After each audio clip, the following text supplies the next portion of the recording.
यह बात उस समय की है जब डॉक्टर बाबा साहब अंबेडकर कानून मंत्री के पद पर विराजमान थे। उस समय जब डॉक्टर बाबा साहब अंबेडकर इस देश के कानून मंत्री थे, उस समय अनुसूचित जाति का एक लड़का ये आईएएस की परीक्षा पास होकर कलेक्टर बन गया था। बाबा साहब को इस बात का पता चला।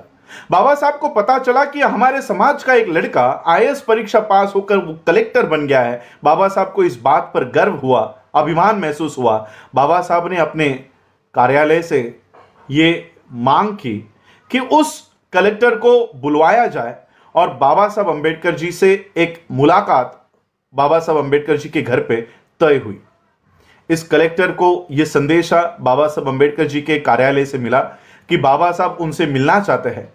अब उस कलेक्टर को यह लगने लग गया कि बाबा साहब कानून मंत्री है और कानून मंत्री ने मुझे बुलाया है, शायद इनको मुझसे कुछ चंदा चाहिए होगा, कुछ थैली चाहिए होगी। यह कलेक्टर इस आशा से बाबा साहब अंबेडकर जी को मिलने गया कि बाबा साहब को शायद मुझसे कुछ चाहिए। बाबा साहब अपने घर पे दिल्ली के अलीपुर रोड के बंगलों पर पेपर पढ़ते हुए बैठे हुए थे। यह कलेक्टर उस समय बाबा साहब से मिलने आया। बाबा साहब ने पेपर पढ़ते पढ़ते उसको पेपर को हटाया। बाबा साहब ने देखा कि वो कलेक्टर बेटा, वो कलेक्टर बच्चा मुझे मिलने के लिए आया है। बाबा साहब ने पेपर बगल में रखा और उस कलेक्टर से कहा कि तुम अब नए नए कलेक्टर बने हो। कलेक्टर ने कहा कि जी मैं अभी कलेक्टर बना हूं। बाबा साहब ने कहा कि शासन ने आपको लाल बत्ती की गाड़ी दी होगी। कलेक्टर ने कहा हां मुझे लाल बत्ती की गाड़ी दी है। बाबा साहब ने कहा एक काम किया करो, हफ्ते में एक बार या 2 हफ्ते में एक बार जैसे आपको समय मिले, उस गाड़ी में बैठकर आप जिस बस्ती में रहा करते थे, जिस घर में आप रहा करते थे, उस बस्ती में एक बार उस गाड़ी में बैठकर चक्कर मार के आया करो।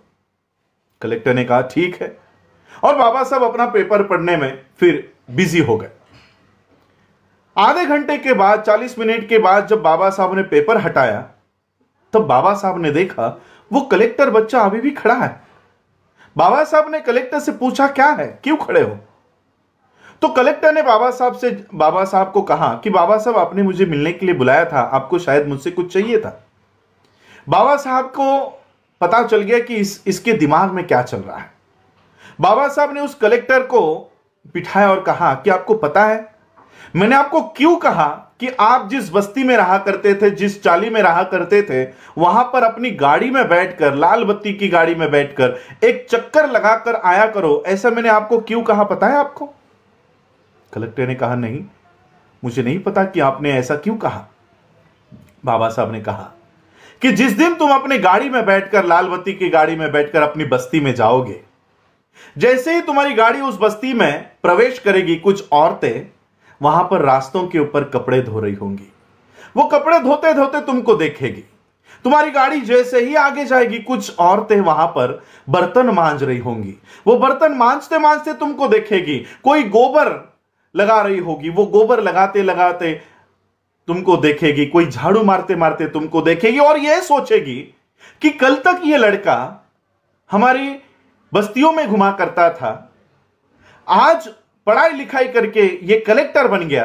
वो कपड़े धोने वाली औरत, बर्तन मांजने वाली औरत, गोबर पोतने वाली औरत, झाड़ू मारने वाली औरत, वो अपने मन में यह तय करेगी कि अगर ये लड़का अगर कलेक्टर बन सकता है, पढ़ाई लिखाई करके अगर ये कलेक्टर बन सकता है, तो मेरा बच्चा भी कलेक्टर बन सकता है। ये भावना उस औरत के दिमाग में, मन में प्रवेश करेगी और इस तरह से हजारों कलेक्टर हमारे समाज में तैयार होंगे।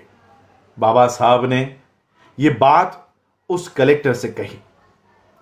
आज मुझे आप बताइए, क्या बाबा साहब के इस बात के ऊपर हमारे समाज से निकले हुए कलेक्टर क्या आज बाबा साहब की इस बात को फॉलो कर रहे हैं? हमारे बस्तियों में से निकले हुए कलेक्टर, आईएएस ऑफिसर्स, आईपीएस, वकील, इंजीनियर, डॉक्टर, क्या फिर से कभी उस बस्ती में आए? बाबा साहब ने हम लोगों को जो शिक्षा का अधिकार दिया है, यह शिक्षा का अधिकार अपने परिवार के लिए नहीं दिया है, बाबा साहब ने इस शिक्षा का अधिकार अपने समाज का उत्थान करने के लिए दिया है और इसलिए बाबा साहब अंबेडकर जी के इस शिक्षा के अधिकार को प्राप्त करके जो लोग उस शिक्षा को अधिकार के प्राप्त करने के बाद अपने अपनी नौकरियों में और अपने अपने घरों में अगर जो कोई भी खुश होकर अपने परिवार तक सीमित इस शिक्षा का उपयोग कर रहा है तो वो बाबा साहब अंबेडकर जी का बहुत बड़ा दोषी है। और इसलिए बाबा साहब अंबेडकर जी ने कहा कि यह शिक्षा का अधिकार तुम्हारे परिवार के लिए नहीं है, यह तुम्हारे समाज के उत्थान के लिए है। यह एक बाबा साहब की अनकही बात आज भी बहुत सारे IAS IPS डॉक्टर इंजीनियर और वकीलों को पता नहीं है कि यह शिक्षा का अधिकार, यह कलेक्टर पद, यह हमारे परिवार के लिए नहीं तो समाज के उत्थान के लिए है। यही आज के एपिसोड में आप सबसे बताने के लिए मैं आया हूं। आप लोगों ने मुझे सुना उसके लिए आभार। जय भीम, जय भारत, जय बुद्ध। बहुजन समाज से जुड़ी हर खबर को देखने के लिए बहुजन टीवी को लाइक कीजिए, सब्सक्राइब